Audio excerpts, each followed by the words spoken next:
In this video, I think I'm just going to spin around a little bit. Let's go explore.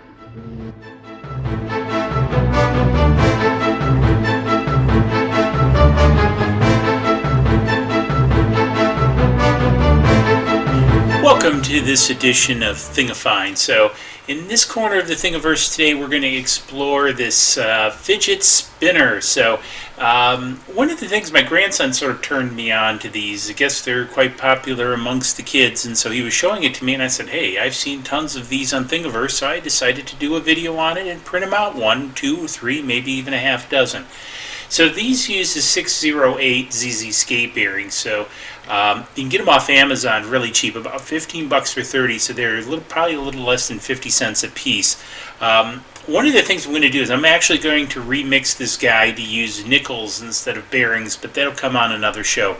But I want to focus on this for the time being. So I went and downloaded this. Now this developer here, Carry the What, actually developed this in OpenSCAD using a kernel or Knurled library to create the outside of this, which is really kind of cool versus the smooth ones you see out there. And I'm an OpenSCAD fan, so don't forget to check out our OpenSCAD channel also. If you go over to our main channel, DIY3dtech.com, you can get to all of our various YouTube channels.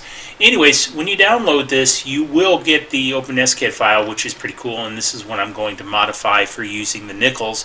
But again, for this one, I've already downloaded this, and I've brought the files into Cura. And so here we go, get the files in Cura. So you have the main body, which is this star-shaped piece. And obviously you press the bearings in here, so it requires 4 bearings. And it's got this center spinner, but there's a little bit of a problem that you'll see. Now, I'm printing this, and you'll see this printed in this configuration, because I originally printed this with this upside down, so this concave piece was down, but it really came out poor, and you couldn't get your thumb in there. So in the next version that I printed for my grandson, I actually flipped it up and used supports to print it like this, and it worked okay. However, I tell you, this little indentation isn't that great to begin with. So what in a future version I've done is remixed it just to be flat. So when I do the nickel version and post that up on Thingiverse, I'll have that there. But anyways, back to this one. So it doesn't take a lot to print this guy. I'm going to print it in PLA. I'm going to use green PLA. I'm going to use 0.3 layer height, basically 2 shell thicknesses, because I'm working at 0.4 millimeter nozzle size. And then I'm going to go 2 layers at 0.6 because I'm going at a 0.3 layer height to give myself nice definition on the top and the bottom.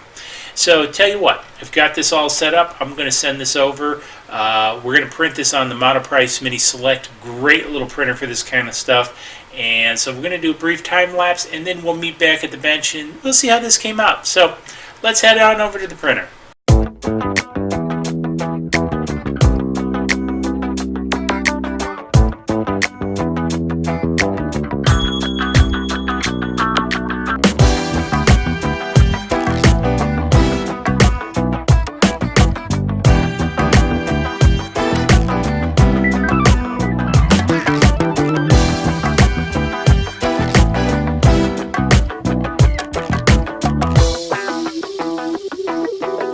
Okay, so we're back. So we printed this out. It came out very nice on the Monoprice Mini. I am really surprised how nice the curling came out on here.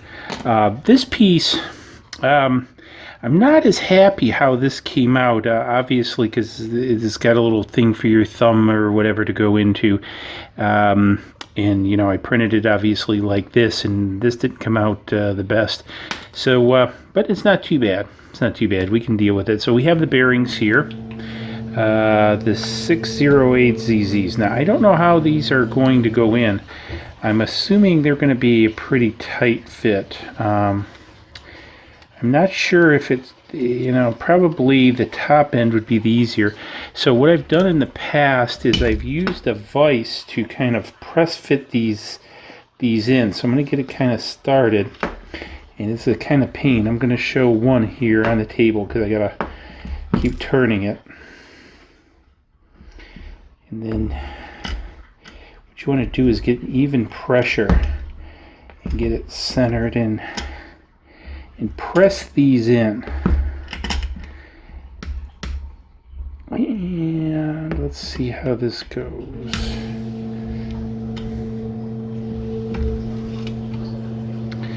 So that's not too bad. I need to press it a little bit further. And one of the things you want to do is you want to get it centered in here, because this is a cheap vise, so it will pull to the side. And so what you want to do is, again, get it centered. And it's taking a little bit of force to get in there. Ooh. That took a little bit of force. And it's still a little bit proud. So it needs to go in a little bit more, and that's what I'm wondering. Might have to take another bearing and use that actually up against that. I have to figure out a way to set this up so it I can spin it, because it keeps hitting the bottom here on the table when I use it to demonstrate it. You might be able to tap this in, because it's because what's happening is it's pressing on it. So let's go ahead and press some of the other ones in. And again, what I'm doing is, this side was the side that printed down, and it's got a little bit of a lip on it, so I'm utilizing the other side. So let's see about how this one presses in.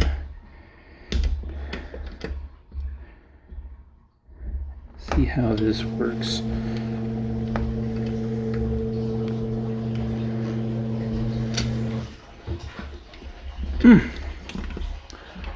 Make sure we're getting all this in the video frame.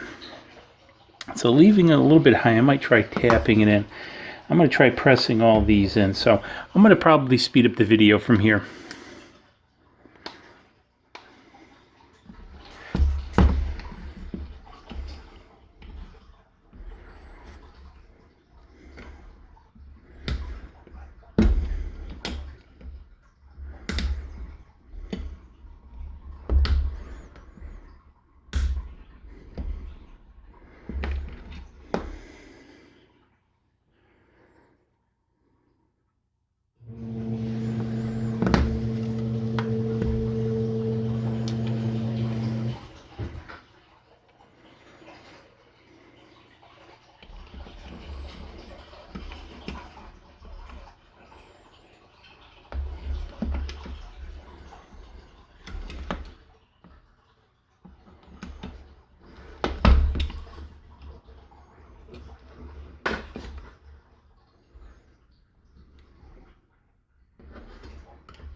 So here we go. So I took and put this on the concrete and tapped with a hammer to get the bearings in a little bit better. Still didn't fit in a little as flush as I would like. I think on the next version what I would do is take the plastic cleanup tool and race it around there. I was a little bit afraid to do that on this one because I was afraid to loosen up the fit. But in general, this actually works pretty good. If I can spin this, I can't do it like all the kids do, get it going fast enough, but it does actually go pretty good. So, and you can, you know, do flip it around this way and flip it around that way. The other thing you can do, because the bearings are a little bit greasy, you can take some alcohol wipes and clean up the bearings. So, hey, anyways, this is pretty cool. So if you found this pretty cool, I'll have a link to this down below, as well as the link to Amazon for the bearings. They're really cheap. You can buy 30 of them for like 15 bucks, so you can make a bunch of these and hand them out to friends and etc. And they come in all different shapes and sizes too, so you can kind of go nuts on making these. So anyways, hopefully you found it interesting. If you did, give it a thumbs up below, hit me up in the comments, subscribe button's coming up over there, let me know what you'd like to see, and we'll see you in the next video. Cheers.